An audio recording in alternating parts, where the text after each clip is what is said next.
भारत का संविधान और लोकतंत्र के लाभार्थियों का कर्तव्य उद्घोष पर चर्चा से सामूहिक संकल्प की ओर।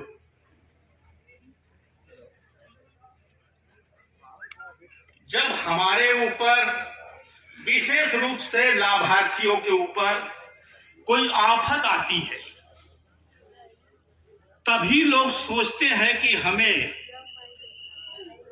तो उस फेविकॉल से हम जोड़ेंगे कि हम न एससी हैं, न एसटी हैं, न ओबीसी हैं, न माइनॉरिटीज हैं, न हम समान हैं, न भंगी हैं, न जाट हैं, न गुर्जर हैं, न अहीर हैं, हम ही से देश के मूल निवासी हैं। क्या आप सहमत हो? सारे संगठनों ने सहमति दिया, सारे संगठनों ने सहमति दिया। इसके बाद हमने चौथा पॉइंट रखा कि हमारा चरित्र लोकतांत्रिक होना चाहिए, हमारा चरित्र लोकतांत्रिक होना चाहिए। जब से देश स्वतंत्र हुआ तब से देख रहा हूं, कहीं परिवारवाद है, कहीं व्यक्तिवाद है, परिवार भांज रहा है, चाहे वो सामाजिक संगठन हो, चाहे राजनीतिक संगठन हो। समाज के लोगों को और लोगों को अवसर नहीं मिलता, इसलिए हम लोकतंत्र चाहते हैं, संगठन में लोकतंत्र चाहते हैं। आप सहमत हो?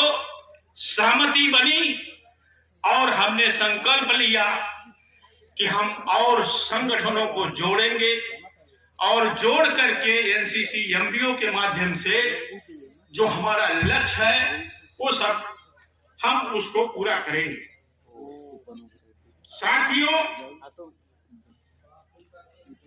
ये जो लाभार्थी, जब लाभार्थी की बात आती है तो हम सोचते हैं कि हम ही लाभार्थी हैं, ऐसा सोचते हैं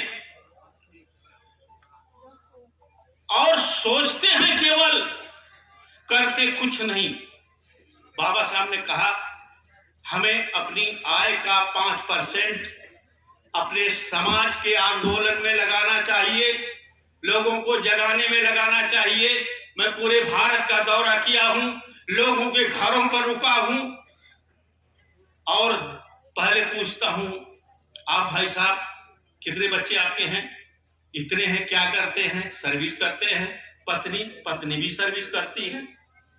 यही जौनपुर को मैं रहने वाला हूं, जिस गांव का रहने वाला हूं, एक गांव में एक परिवार, अशिक्षित परिवार, अचानक उसके यहां कुछ चमत्कार हो गया। एक परिवार का एक सदस्य कनाडा चला गया, उसने पैसे की व्यवस्था किया। आज उस घर में, एक परिवार में 26 सर्विस करने वाले लोग हैं, ऊंची सर्विस और नीची सभी मिला करके 26 लोग। लेकिन समाज से कोई लेना देना नहीं, आंदोलन से कोई लेना देना नहीं है। मैं इसलिए कह रहा हूं कि आप सभी लोग यहां बैठे हो, सभी लोग बाम सेट के माध्यम से बहुत बड़ा परिवर्तन चाहते हो, बहुत भाषण देते हो, लेकिन जरा अपना अंतर्मन देखिए। आप लाभार्थी हो, पुरखों के आंदोलन से सब कुछ मिला है, लेकिन कर क्या रहे हो? कर क्या रहे हो? अभी बोरकर साहब मुझसे कह रहे थे, यार क्या बताऊं, चिल्लाते चिल्लाते हार गया। लेकिन लोग 8-10 लाख की जरूरत है वहां पर, उसका पेंटिंग होना है और काम बाकी है ट्रस्ट का, बिल्डिंग का, अभी तक कोई भेज ही नहीं रहा पैसा। हम भी गिड़गिड़ाते हैं लोगों के सामने, सबको जानता हूं, क्या पोजीशन है सबकी, गिड़गिड़ाते हुए भी नहीं कोई सुनता है। अभी 11 एकड़ जमीन हमें लोगों ने दान किया है गया में, कैसे उसको हम आगे लेकर बढ़ेंगे? ये हमारे समझ था, ये लाभार्थी है। लेकिन मैं एक घटना का जिक्र आपके सामने जरूर करूंगा। मैं रुड़की में रहता हूं, हरिद्वार उत्तराखंड के रुड़की शहर में रहता हूं। सन 94 की बात है, हमारे तत्कालीन राष्ट्रीय अध्यक्ष तेजेंद्र सिंह जिल्ली साहब थे। उन्होंने संकल्प लिया, आदेश दिया हम लोगों को कि हर यूनिट, डिस्ट्रिक्ट यूनिट 1-1 लाख रुपया जमा करेगी, हम प्रेस लगाएंगे। उसके लिए हम दौड़ते थे, जाते थे अपने कर्मचारी साथियों के पास, 1-1 हजार रुपए के मेंबर बनाने के लिए।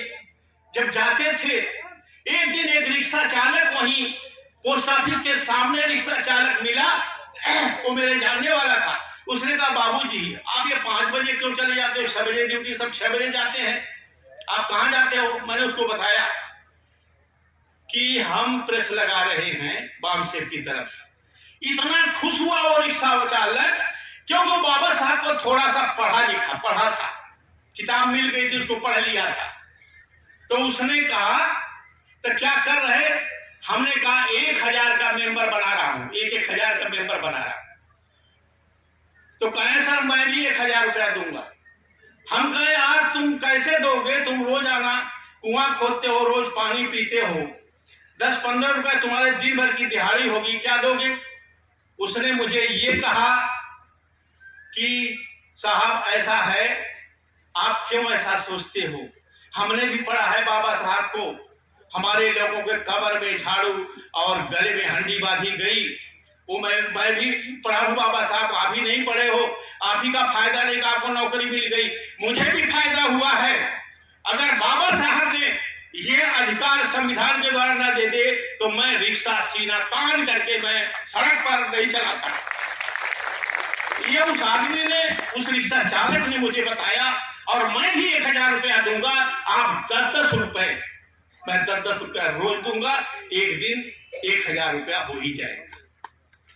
यह है त्याग और समर्पण। एक रिक्शा चालक ये समझता है कि हम लाभार्थी हैं, हम भी लाभार्थी हैं, लेकिन हम पढ़े लिखे लोग, तभी तो बाबा साहब ने कहा हमें पढ़े लिखे लोगों ने धोखा दिया है। तो हम कितने धोखेबाज लोग हैं, आंदोलन चला रहे हैं, इसको हमें रियलाइज करना चाहिए, हमें संकल्प लेना चाहिए। साथियों, ये जो विषय है, जिस विषय में लोकतंत्र के लाभार्थियों को बाबा साहब ने पूरे देश के लोगों को लाभ दिए, पहुंचाया संविधान के माध्यम से, क्योंकि संविधान ने लोकतंत्र दिया। तो जब लोकतंत्र दिया तो सभी की भागीदारी होनी चाहिए। इसलिए बाबा साहब ने संविधान के प्रस्तावना में लिखा कि समस्त नागरिकों को सामाजिक, आर्थिक और राजनीतिक न्याय देंगे। समस्त नागरिकों को सामाजिक, आर्थिक, राजनीतिक न्याय देंगे, ये संविधान की प्रस्तावना में है। और ब्राह्मणों ने सोचा, नेहरू ने सोचा कि अगर समस्त नागरिकों को सामाजिक, आर्थिक, राजनीतिक न्याय दिया गया तो समस्या खड़ी होगी कि 90% इस देश के मूल निवासी लोग हैं, और 90% मूल निवासियों को, उन समस्त नागरिकों में 90% मूल निवासियों को अगर सामाजिक, आर्थिक, राजनीतिक न्याय दे दिया गया तो ये हमें बेदखल कर देंगे, हमारा घंटा भी बजना बंद हो जाएगा। ये समस्या, वो नेहरू ने समझा इस बात को, नेहरू ने इस बात को समझा और उसने देखा, समझा। दूरदृष्टि रखते हैं ब्राह्मण, हम तो आज का ही कुछ नहीं जानते। नेहरू ने सोचा अगर सत्ता इनके हाथ में आ गई फिर समस्या खड़ी होगी कि सारा हक अधिकार ये ले लेंगे, क्योंकि धर्म में सावरंटी इस देश के ब्राह्मणों के हाथ में है।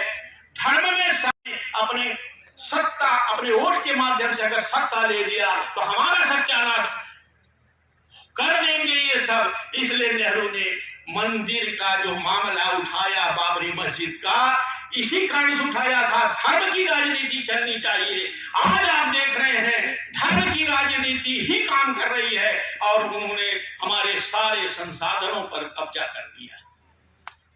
तो साथियों, हमारा उद्घोष क्या है?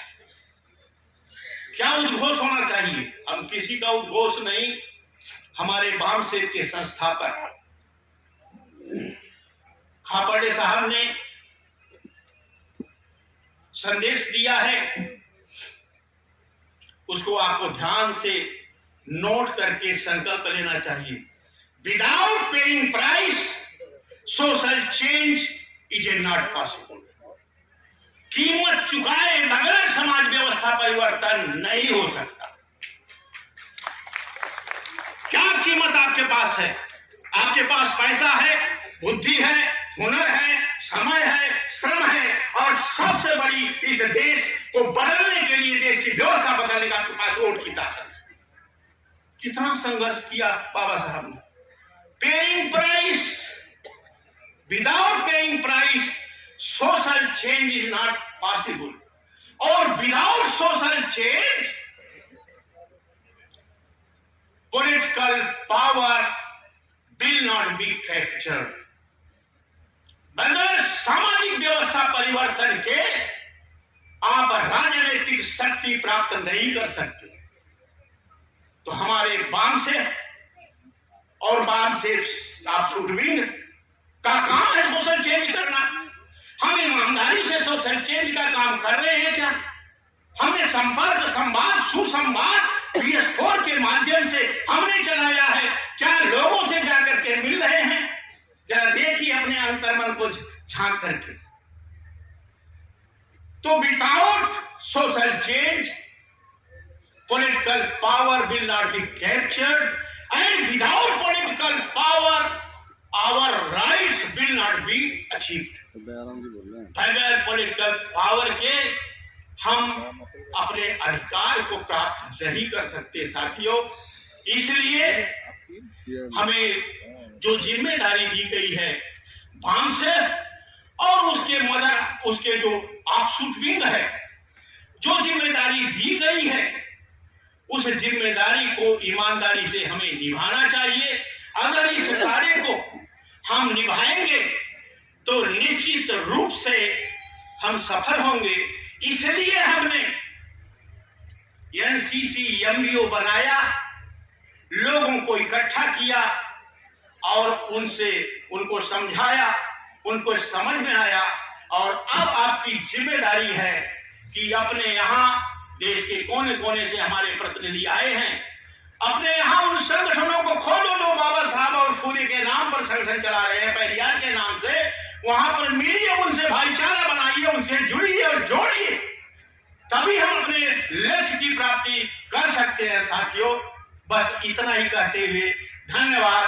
जय भीम, जय भारत, जय मूल्यवान, जय